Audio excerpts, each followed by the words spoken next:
Yes people, कैसे हैं आप लोग?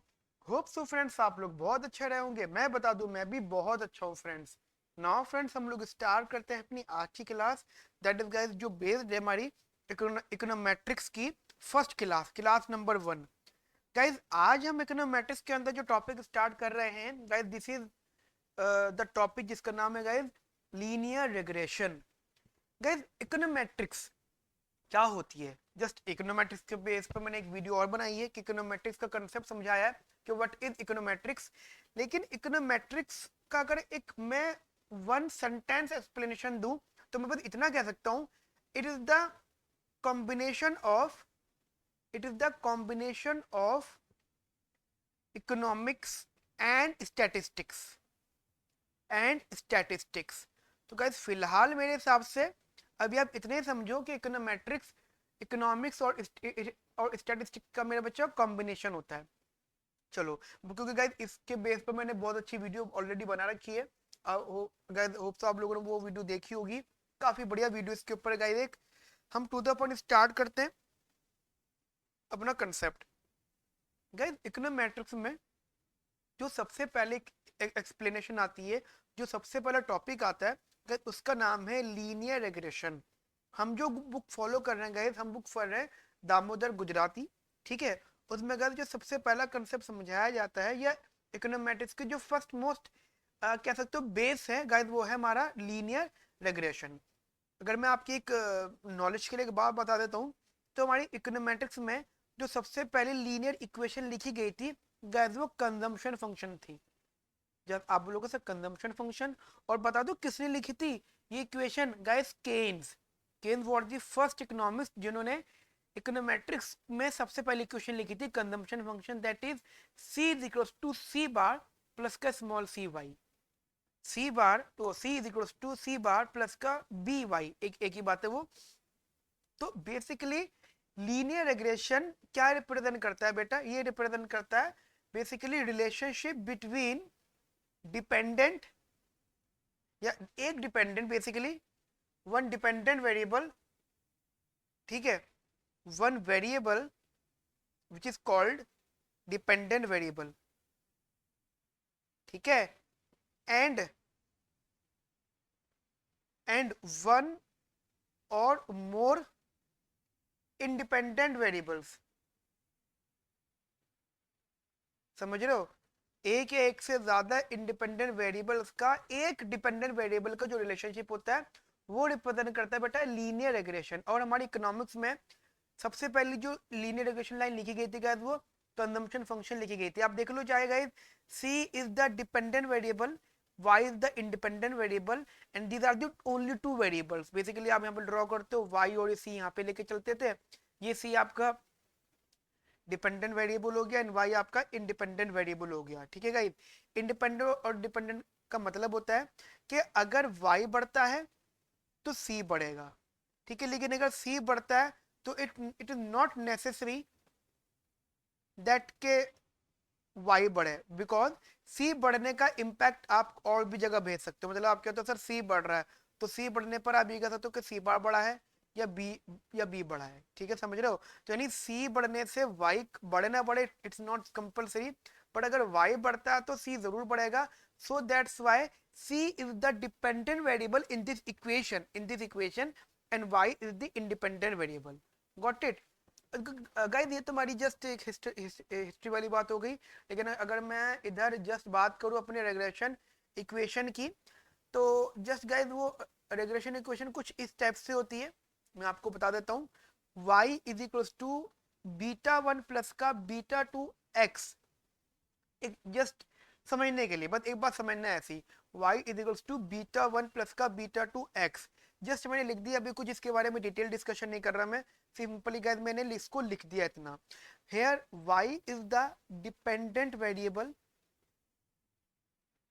y is the dependent variable and x is the independent variable.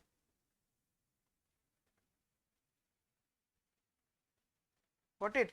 मतलब y is the dependent variable and x is the independent variable. इतनी बात समझ में आई बेटा मेरी आप लोगों को। And what about beta one and beta two? Guys beta one beta two are known as some parameters. अभी बहुत कुछ डिस्कशन करेंगे गाइस इनके इन सब के बारे में। Where beta one is the basically intercept form, where beta 2 is the slope coefficients.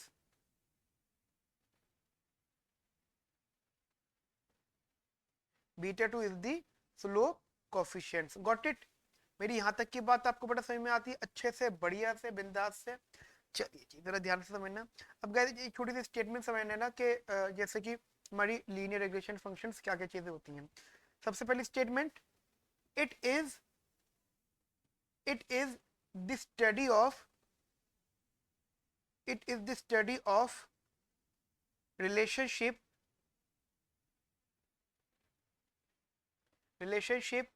between one variable called dependent variable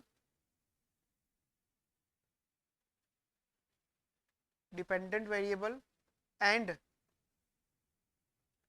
one or more other variable called independent variable। ठीक है। अच्छा इंडिपेंडेंट वेरिएबल को मेरे बच्चा एक्सप्लेनेटरी वेरिएबल के नाम से भी जानते हैं। ठीक है, explanatory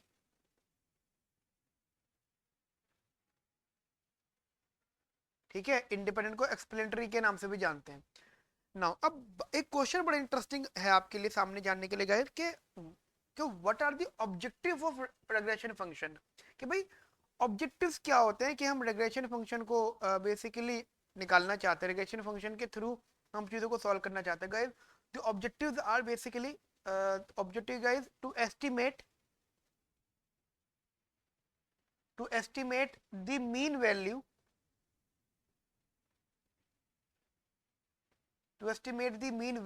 of dependent variable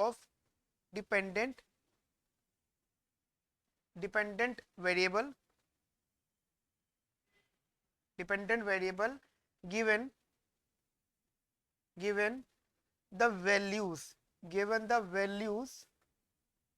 the values of explanatory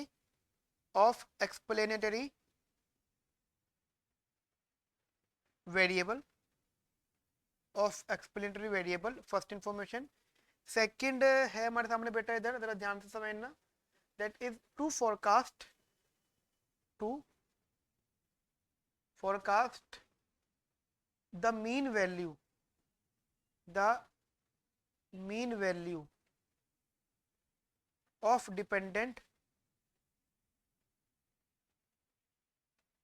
of dependent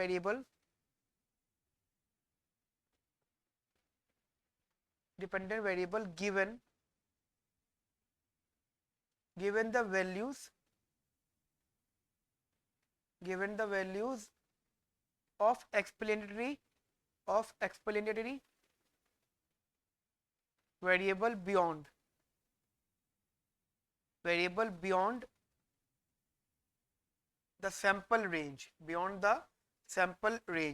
the sample range, guys ये बात करना, एक एक बात को नोट करना है आपको, एक एक इन्फॉर्मेशन बहुत इंपॉर्टेंट इन्फॉर्मेशन है। ठीक है, यहाँ तक मेरी बात आपको समझ में आई बेटा। थर्ड ऑब्जेक्टिव है to test the hypothesis about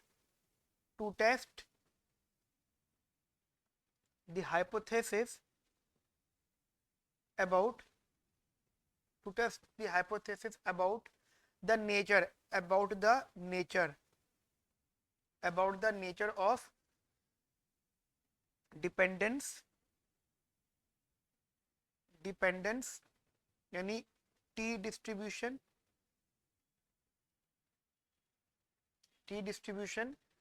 काई square distribution and F distribution.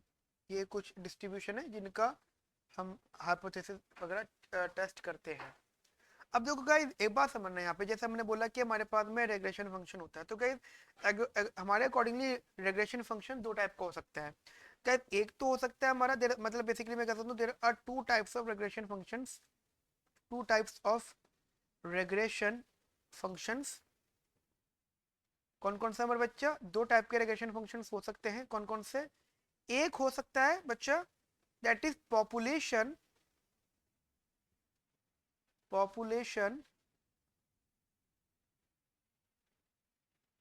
Regression function, जिसे हम लोग PRF के नाम से जानते हैं। और एक होता है बेटा सैंपल रेग्रेशन फंक्शन,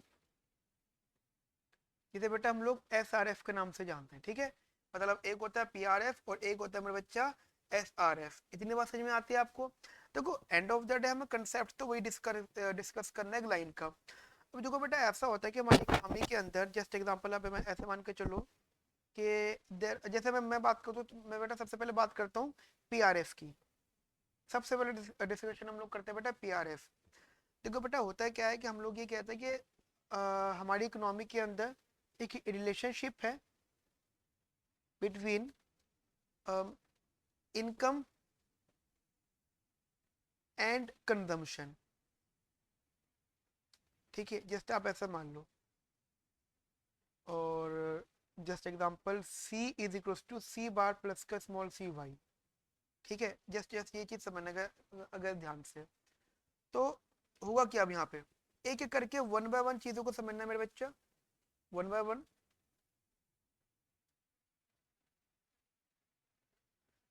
सबसे जरूरी सबसे इंपॉर्टेंट बात तो ये होगी कि हम जो स्टार्टिंग करते हैं, मतलब बेसिकली अगर मैं यहाँ पे रिलेशनशिप PRF का बताता हूँ, तो बेसिकली गाइस हमें यहाँ पे एक्सपेक्टेड, समझ रहे हो, expected value of consumption with respect to given value of y that is equals to C bar plus का by। This is the same statement, this is the expected expectations. You know हमारी econometrics में guys expectation का बहुत बहुत बड़ा role है। तो guys this is basically expectations. अब लॉजिकल बात समझना यहाँ पर, मैं ये कहता हूँ कि मान लो मेरे पास एक ग्राफ है, मान लो ग्राफ है मेरे पास, समझना ध्यान से। तो this is basically our consumption and this is basically our income. ठीक है, मैं चलो इनकम पूरा लिख देता हूँ, मैं आप कंफ्यूज हो जाओ एक्स एक्सिस को लेकर या वाई एक्सिस को लेकर, इनकम एंड कंजम्पशन।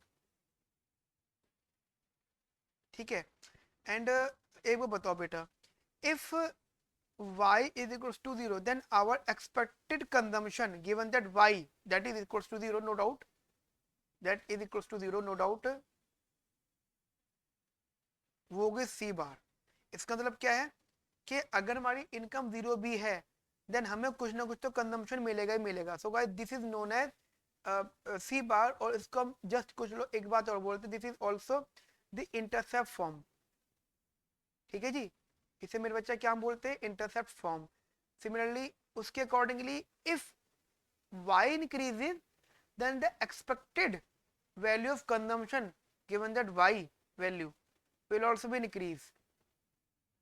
समझ रहे हो, इसका मतलब क्या है, as y increases then c will also increase, expected value of c will also increase। got it?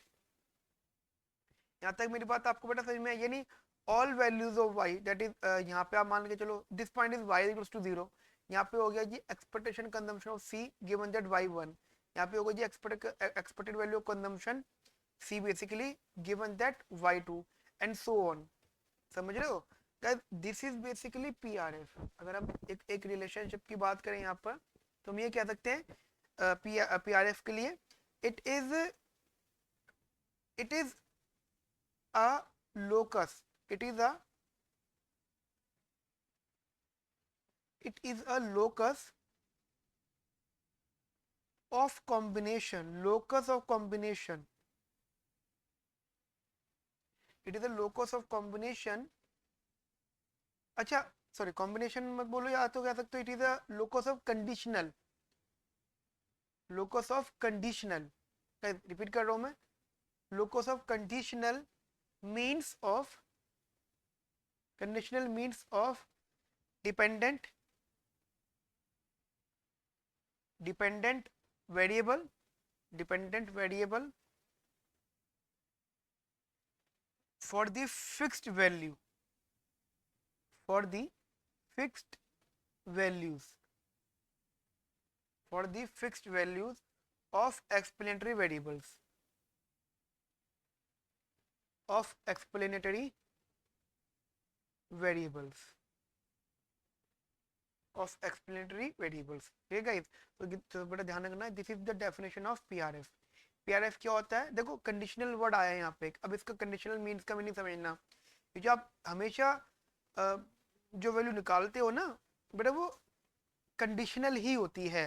देखो आप खुद देखो, एक्सपेक्टेशन निकाला आपने सी गिवन दैट वाई, मतलब कंजम्पशन की वैल्यू गिवन दैट वाई अगर 1 हो गया, कंजम्पशन की वैल्यू गिवन दैट वाई अगर 2 हो गया, ऐसी हर बार कंजम्पशन की वैल्यू गिवन दैट वाई कुछ है, हर बार कंजम्पशन की वैल्यू गिवन दैट वाई कुछ है, समझ रहे हो। अगर ये आपके एक कंडीशनल वैल्यू आएगी यहाँ पर, ठीक है बेटा, this is always a conditional value.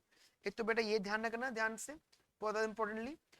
अब मैं यहाँ पे छोटा सा एक रिमार्क लिखूंगा गाइस, वो भी ध्यान रखना गाइस। देखिए यहाँ पर मैंने क्या बोला, linear regulation function, linear regulation वाला कंसेप्ट बड़ा इंपॉर्टेंट है, काफी लेंथी है और काफी टिपिकल भी है, तो इसकी एक एक बात को नोट करना है। इसलिए गाइस मैं सिंगल इन्फॉर्मेशन में गाइस मिस नहीं करवाना चाहूंगा, तो गाइस मैं एक एक बात आपको बताऊंगा इधर, दैट इज गाइस लिखते रहना रिमार्क। अब रिमार्क क्या कहता है, देखो समझना, locus of conditional means, remark number 1 लिखूं मैं बेसिकली यहाँ पे, that is locus of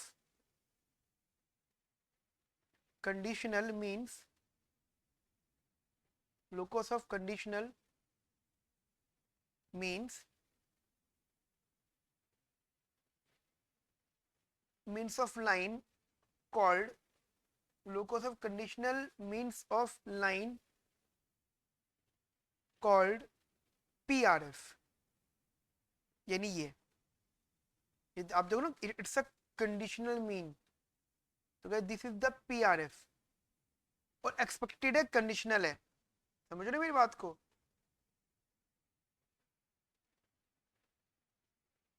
ये हो गया PRF, and also it is a linear line,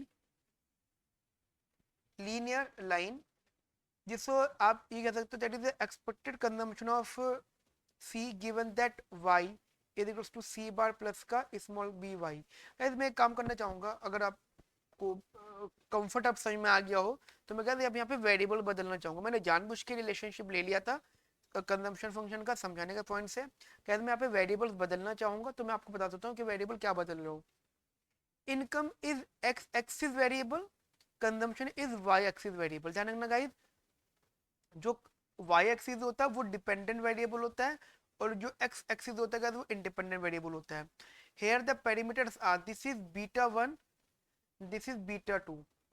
what it, अब मैं इस इक्वेशन को एक बार फिर से लिख देता हूँ, इसको थोड़ा सा सही करके, that is expectation of Y given that X I is equals to beta 1 plus का beta 2 X I. What it, okay बेटा, मतलब this is expected conditional value is equals to beta 1 plus beta 2 xi। so guys this is the PRF line where जो beta 1 है, beta 1 basically guys आपको intercept बताता है। beta 1 is the basically intercept form, intercept basically, ठीक है, and beta 2 is a slope coefficient, beta 2 is the slope coefficient। got it now guys, this is the first remark जो मैंने अभी आपसे discuss किया है। And the second remark is, second remark है बेटा, जैसे कि मैंने आपको बताया है कि वी नो दैट बीटा 1, देखो मैं फिर से बता रहा हूँ, beta 1 is called intercept form, beta 1 is called, मतलब यहाँ पर थोड़ी सी एक्सप्लेनेशन हो जाएगी, is called intercept coefficient, intercept coefficient, ठीक है जी, if xi is equals to 0, basically if xi is equals to 0, then the average value,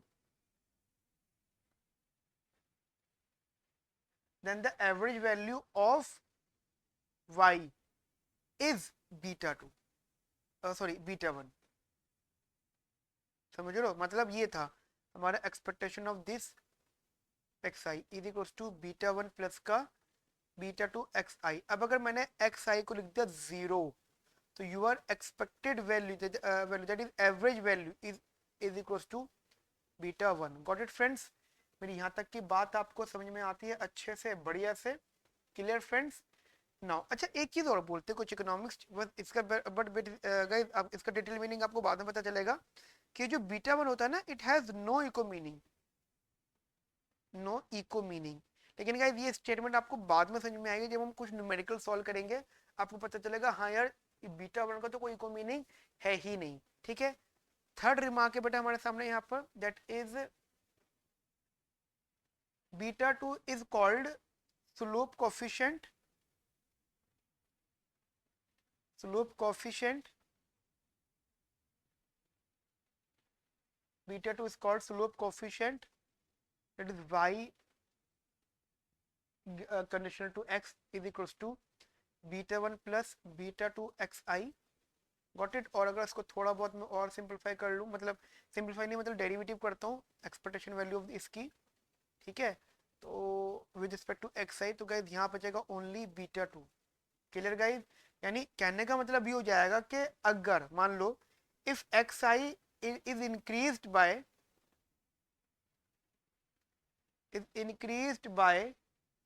1 unit, then the average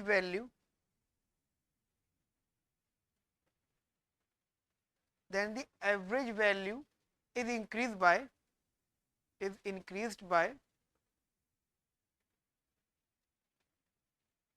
beta 2 unit. चाहो तो बेटा इसको मल्टीप्लाई, क्रॉस मल्टीप्लाई भी कर सकते हो, मतलब ये हो गया जी, is equals to beta 2 dxi। अब ये बेसिकली अगर 1 यूनिट होगा तो बीटा तो ये वाली वैल्यू बेटा कितनी यूनिट होगी? होगी बेटा आपकी बीटा 2 यूनिट, ठीक है। यहाँ तक मेरी बात आपको समझ में आती है बेटा अच्छे से, क्लियरली, बढ़िया से? चलो जी आगे बात करते हैं। देखो बेटा यहाँ तक तो कंसेप्ट बड़ा इंटरेस्टिंग हो जाता है, हमारा दिमाग वगैरह भी रहता है। अब एक एक करके बेटा हम बात करते हैं, तो बेटा ध्यान रखना हमारा जो बेसिकली पीआरएफ होता है वो बेटा बेसिकली दो टाइप के होते हैं। मतलब पीआरएफ में कोई भी रेग्रेशन इक्वेशन, जैसे हमने पीआरएफ एसआरएफ बोल दिया बेटा, वो भी फर्दर डिवाइडेड है। मतलब पीआरएफ एंड एसआरएफ वो भी क्या सकते हो टेक्निकल दो पार्ट में डिवाइड हो जाएंगे, दैट इज स्टोकास्टिक एंड दूसरा इज नॉन स्टोकास्टिक, ठीक है। तो जस्ट मैं समझना, मैं रिपीट कर रहा हूँ, the PRF and SRF are also divided into two subpart, one is stochastic and other is non-stochastic। तो बेटा मैं आपको बता देता हूँ, हेडिंग लिखना बेटा यहाँ पर, stochastic specification of PRF, specification of PRF, stochastic specification of PRF, ठीक है friends, stochastic specification of PRF. तो ऐसा समझना बेटा, देखो क्लियर सी बात ये है, हमें कहते हैं let suppose we have a equation yi is equals to, देखो स्टोकास्टिक का मतलब क्या होता है? स्टोकास्टिक का मतलब होता है with errors.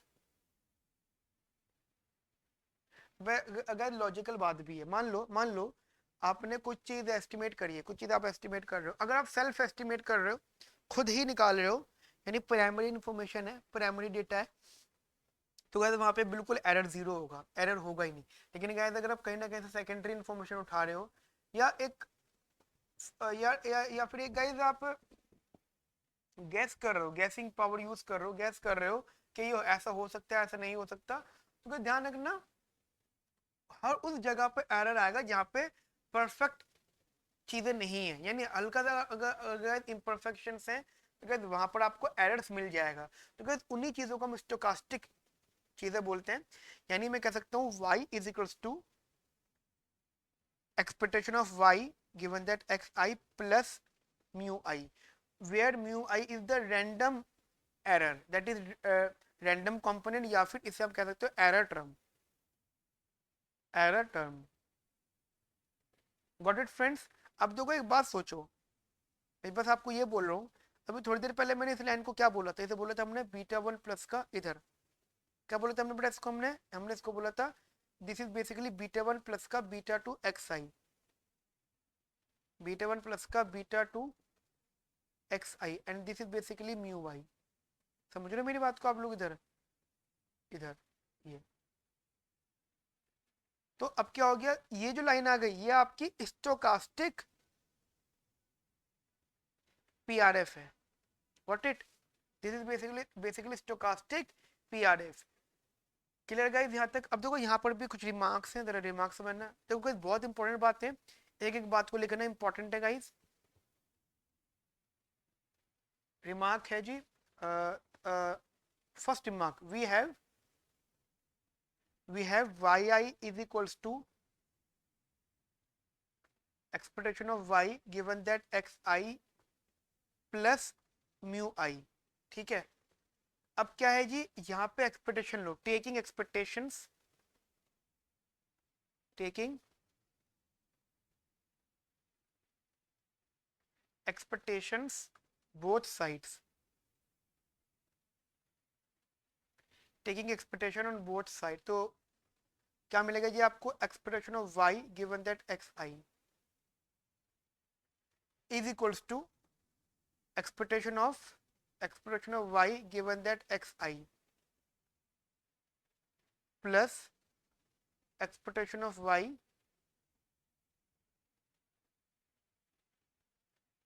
given that xi, got it?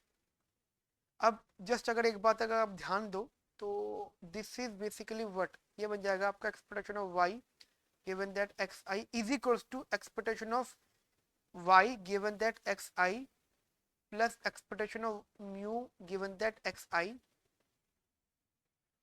अगर आप ध्यान दें तो देखो एक्चुअली पता है क्या होता है, एक्सपेक्टेशन का एक्सपेक्टेशन एक्सपेक्टेशन ही होता है, यानी ये चीज ध्यान रखना, एक्सपेक्टेशन का एक्सपेक्टेशन एक्सपेक्टेशन ही होता है, ठीक है। क्योंकि देखो कांस्टेंट वैल्यू बन जाता है एक्सपेक्टेड वैल्यू निकालने पर, तो देखो यहाँ से ये कैंसिल आउट हो जाएगा, बचा क्या जी इधर आपको, यहाँ बचा जी आपको expectation of mu Y given that X I, या फिर expectation of mu Y only भी देख सकते हो आप, तो वो जीरो हो जाएगा।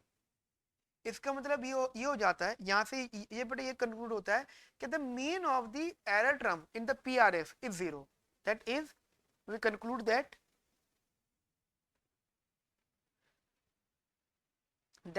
mean of error term is zero, ठीक है, इज जीरो। तो अच्छा दिल से लिख देते हैं, काफी बड़ा साइज हो गया ये, ठीक है जी, या अब ठीक है। चलो जी आगे बात करते हैं। अब देखो बेसिकली एक एक करके बड़ा बात समझना यहाँ से, हमने यहाँ पे बात की है अभी बेसिकली पीआरएफ की, है ना, हमने बात करी है पीआरएफ स्टोकास्टिक वाली टर्म्स पे, पीआरएफ हो गया, हमने अभी तक बेटा पीआरएफ कंप्लीट कर दिया। यहाँ पर ये पूरा का पूरा जो एक्सप्लेनेशन थी ये पीआरएफ था, हमने बेटा यहाँ पे पीआरएफ एक्सप्लेन कर दिया, यानी ये वाला पार्ट हो गया, दिस वन कंप्लीट है बेटा एक्सप्लेनेशन। अब सेकंड वाला कौन सा स्टार्ट कर रहे हैं हम लोग यहाँ पे, एसआरएफ। अब एसआरएफ क्या होता है, देखो बेटा ऐसा होता है कि मोस्ट ऑफ द टाइम्स जो इकोनॉमिक्स होते हैं या इकोनोमेट्रिक्स वाले लोग होते हैं वो हमेशा कंप्लीट पॉपुलेशन को स्टडी नहीं कर पाते हैं, समझ रहे हो? या छोटे सा एग्जांपल भी समझ सकते हो आप, आपने सैम्पलिंग डिस्ट्रीब्यूशन तो पढ़ा स्टैटिस्टिक्स के अंदर, तो वहां पर भी तो बेटा यही होता है कि वी कांट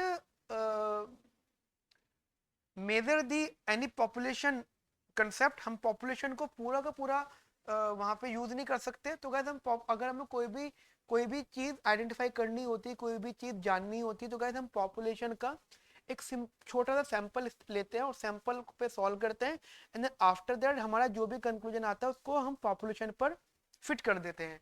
जैसे एग्जांपल, हमारा किसी पर्सन की तबीयत वगैरह खराब है, तो पूरी बॉडी में से थोड़ा सा ब्लड लिया जाता है, थोड़ा सा blood blood sample, I repeat blood sample, and guys वो थोड़े से ब्लड सैंपल से पूरी बॉडी के बारे में पता लग जाता है। Got it? क्लियर? मेरी इतनी बात समझ में आई आप लोगों को? तो ये चीज इसी गाइस हम लोग सैंपल वगैरह बोलते हैं। काफी इंपॉर्टेंस है सैंपल्स की। तो सबसे पहले मैं हेडिंग लिखूंगा बेटा यहाँ पे, sample regression functions. Sample regression functions, ठीक है बेटा, सैंपल रिग्रेशन फंक्शंस। एक एक करके बात करेंगे। देखो, let's suppose friends, suppose we have only one value, only one value of y corresponding to x, corresponding to x I, ठीक है? यानी कहीं ना कहीं गाइस मैं ये कह रहा हूँ आपसे, शायद आप समझ जाओ यहाँ से। दिस इज माई ग्राफ, बिल्कुल पीआरएफ की तरह है, पर यहाँ पे कंसेप्ट थोड़ा बदल जाएंगे। मान लो दिस इज इक्वेशन। अब देखो, पहली बात तो लिखने का तरीका क्या हो जाता है, जो एस आर एफ वगैरह होता है, देखो एस आर एफ को लिखने का तरीका हो जाता है, या तो आप स्मॉल करके लिखो, ठीक है, या फिर आप हेड लगा दो, क्योंकि देखो जो सैंपल होते हैं ना वो एस्टिमेटेड होते हैं, समझ रहे हो? सैंपल्स होते हैं मेरा बच्चा, वो एस्टिमेटेड होते हैं, तो आपने वाई हेड लगा दिया is equals to beta one hat plus beta two hat into X I hat. अब देखो ये तो Y hat is equals to, अब बीटा वन हेड को आप बी वन बोल दो, बीटा टू हेड को आप बी टू बोल दो, this is X I head. What it? कुछ इस टाइप से बात कर रहा हूँ मैं। सिमिलरली अगर मैं इसको ड्रॉ करता हूँ यहाँ पर, तो कहीं ना कहीं आपको यहाँ से डायग्राम बनेगा इधर से। क्यों रीजन से इस बात के? क्योंकि if X I hat is zero, then Y I hat is equals to B one, यानी again this is B one, so this is guys intercept form. Got it? This is guys intercept form.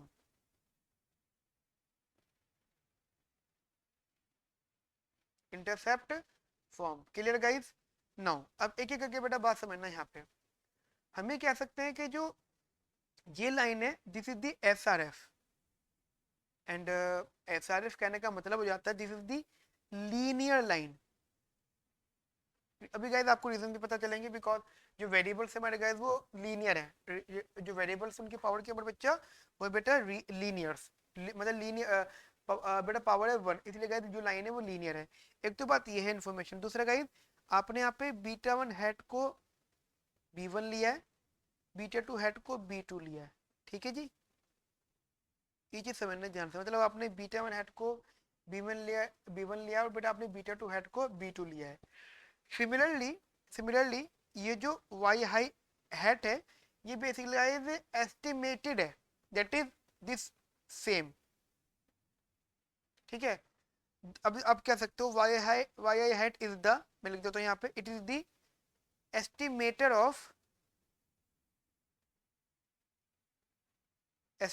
Of E expectation of Y given that X I, expectation of Y given that X I. Got it? यहाँ तक मेरी बात आपको समझ में आती है? Similarly जो बी वन है, यहाँ पर जो बी वन है this is the estimator of beta hat one, और जो बी टू है estimator of beta hat two. Clear? यहाँ तक मेरी बात आपको समझ में आती है आपको? तो guys this is the concept of S R F. अब इसी चीज को अगर मैं वही स्टोकास्टिक और नॉन स्टोकास्टिक के वे में ले आता हूँ, तो हेडिंग समझना guys, that there is a, इसी चीज का स्टोकास्टिक कैसे मीनिंग आएगा?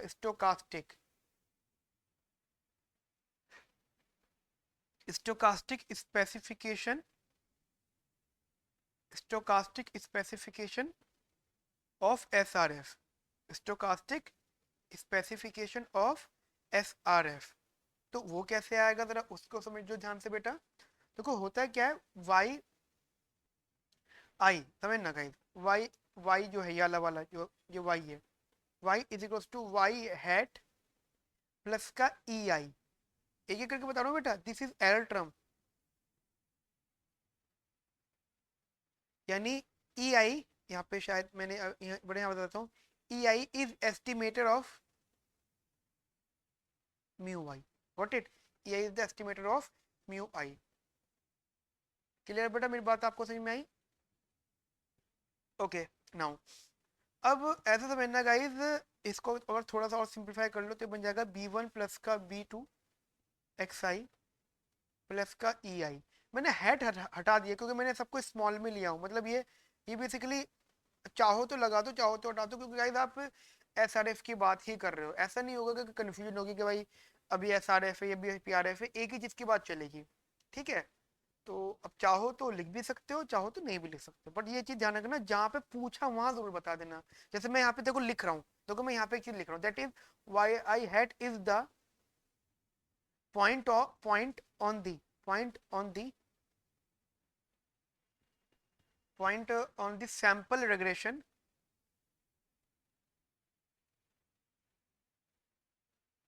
on the sample regression line while yi is the actual value। पता है एक्चुअल वैल्यू का मतलब क्या हो जाता है? अगर आपको शायद आइडिया होगा एक्चुअल वैल्यू का मीनिंग होता है क्या है बेसिकली। एक्चुअल वैल्यू का बेटा यहाँ पे मतलब हो जाता है ये कि हो सकता है कि जैसे जैसे जैसे एग्जांपल मैंने ग्राफ आई थिंक, हाँ मैंने, चलो नहीं यहाँ बना बेटा ग्राफ, मान लो ये मैं हमारे पास एक लाइन थी, ठीक है, और दिस इज, अब देखो एक एक करके बात करते हैं। हमारे पास एक इक्वेशन है ये, y is equal to B one plus का B two X I plus का ई, देखो आई भी लगा देते हैं हम यहाँ पे। अब जस्ट ऐसा समझना, ऐसे बेटा समझना, मैंने एक लाइन बनाई इधर, that is non stochastic line. Non stochastic का मतलब समझते हो, जिसमें कोई एरर नहीं था, यानी अगर कोई पॉइंट इधर है इसका मतलब यहाँ पर एरर जीरो है। So this is the I, this is X I. So अगर एक्स आई की वैल्यू ये है तो उससे वाई आई इधर आ चुका है, ठीक है। लेकिन अगर एक्स आई की वैल्यू ये है बट वाई आई यहाँ ना आकर यहाँ आ गया, समझना ध्यान से, अगर वाई आई यहाँ ना आकर देखो एक ये चीज होती है समझने वाली बेटा, ये चीज होती है समझने वाली। अगर आप कहते हो एक्स आई यहाँ पर है हैट और वाई हैट यहाँ पर, तो दिस इज बेसिकली वाई। समझ में आई मेरी बात आपको? यानी ये जो टर्म है वो वाई हैट है। क्या कि अगर हमने एक्स आई हेड की वैल्यू रखी और वाई हेड का आंसर आ जाता है, तो या तो ये रीजन है कि यहाँ पे एरर टर्म जीरो है, कि कोई एरर नहीं है। अगर कोई एरर है तो गाइस वो ये आएगा gap, this is the error, so this is even. समझ रहे हो? This is even. सिमिलरली हो सकता है, जैसे ये वाई वन मान एक्स वन मान लो, this is X two, this is Y two, this is Y one, this is Y two head.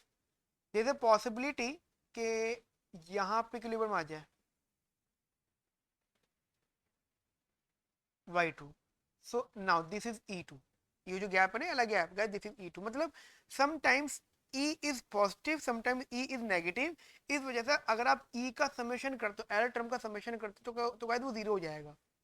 इतनी बात समझ में आती है मेरी आप लोगों को अच्छे से, बढ़िया से, क्लियर? हाँ जी बेटा, मेरी यहाँ तक की आपको बात समझ में आती है बढ़िया से? चलिए बेटा चलो अब आगे समझना इस चीज़ को। अब मैं अगर यहाँ पे आपसे estimations of PRF and SRF की बात करता हूँ, दैट इज एस्टिमेशंस, मान लो मैंने आप बनाया है एस्टिमेशंस, ठीक है, मान लो ये लाइन है ये और ये, ठीक है, एंड इधर भी एक रख लेते हैं इधर। Now this is P R F, this is S R F, clear? This is P R F and this is S R F, ऐसा करके गैस चलना यहाँ पर। और मैं एस्टिमेशन की बात करूंगा, this is basically estimations, got it? So this is basically number one is yi given that xi is equals to beta 1 plus का beta 2 xi. सिमिलरली यहाँ पर आ जाएगा बेटा आपको इधर yi hat is equals to b1 plus का b2 xi hat, got it? Same yi, देखो बेटा लिखने के तरीके बस यहाँ पे y i is equals to expression of yi xi plus का म्यू i, तो यहाँ पे लिखने का तरीका क्या हो जाएगा, that is yi is equals to, या आप इसको चाहो देखो ये S R F P R F है, तो this is yi hat plus का ei, got it? And similarly yi is equals to b1 plus beta 1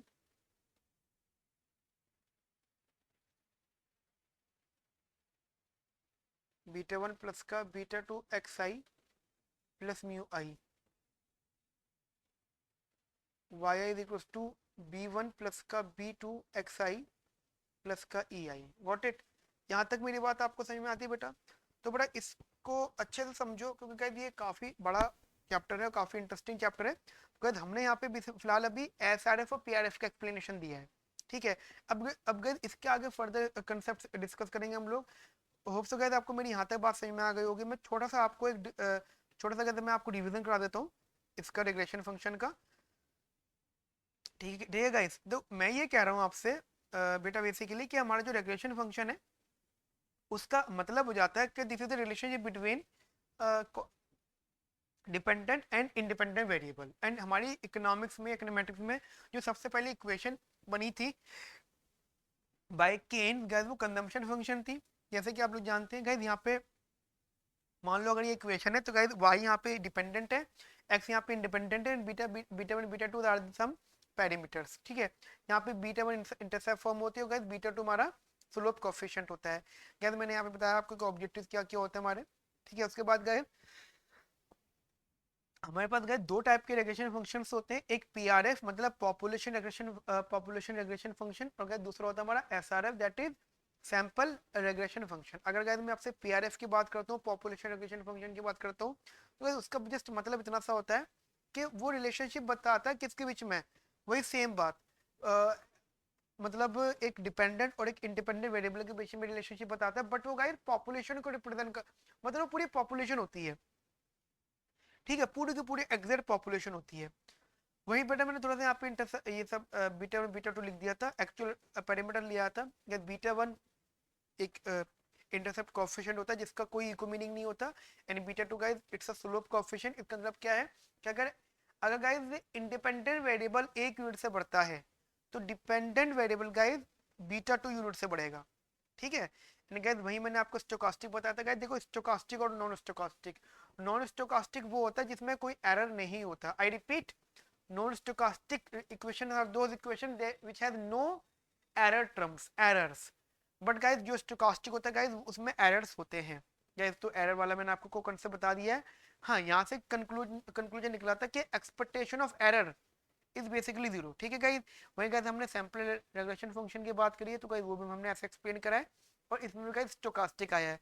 हाँ, एक चीज आपको शायद समझ में आई होगी, बीटा 1 का जो एस्टिमेट, जो बीटा 1 जो है बेसिकली उसका जो एस्टिमेट है बेटा वो b1 है। Beta b1 b2 are the estimators of beta 1 और बीटा 2 हैट वगैरह, ठीक है? तो गाइस यहाँ पे मैंने आपको कॉन्सेप्ट भी समझा दिया पीआरएफ एंड एसआरएफ का, ठीक है बेटा? होप सो गाइस आपको मेरी बात अच्छे से समझ में आ गई होगी बेटा। अच्छे से ध्यान रख, अच्छे से चीजों को पढ़ना, अपना ध्यान बिल्कुल चीजों को अच्छे से पढ़ो। And then guys next class के अंदर हम लोग पढ़ेंगे ओएलएच यानी ऑर्डिनरी लीस्ट स्क्वायर मेथड, ठीक है friends? Have a nice day, thank you, bye bye, take care.